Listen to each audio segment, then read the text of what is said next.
What was it like before there were web browsers?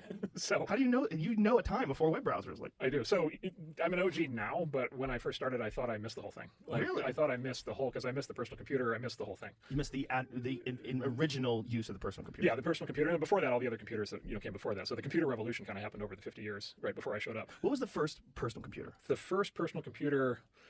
The first true personal computer, there were like kits in the early 70s that you could build. The first interactive computer that you could use the way you use a PC was all the way back in the 50s. It was a system called Plato at the University of Illinois, where I went. And it was really, there's a great book called it's like the Bright Orange Glow, and it was a screen, black screen with only orange graphics. And they built it by hand at the time, and they had the whole thing working. And so they like, these ideas are all old ideas. They had email, like they had all these ideas kind of way back when. They had email? Yeah, they had email and messaging and multiplayer video games and all that stuff back in the 50s. Really? Yeah. It just was only in a couple places. It was really hard to get it working. It was expensive. When you say multiplayer video games, it wasn't like a graphic video game. They had like very simple graphics, like very simple like Space War games or whatever. I mean, really, remember like Asteroids? Yeah. Yeah, like that quality of stuff, or even simpler than that. So what year was Asteroids? Asteroids would have been in the late 70s, 77, 78, 79, somewhere in there.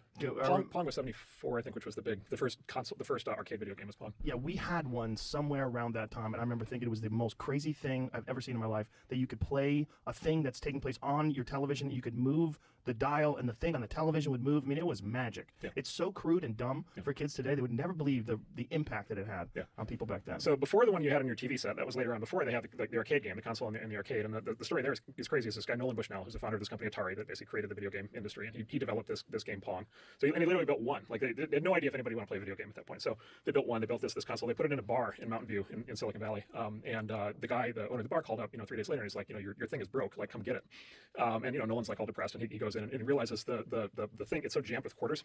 It was so popular, right, that people just like kept jamming quarters in it, right? And it literally, like, it couldn't take any more quarters. And literally he was like, aha, proof people actually want to play video games. Like, that's how, like, even that was not obvious at the time.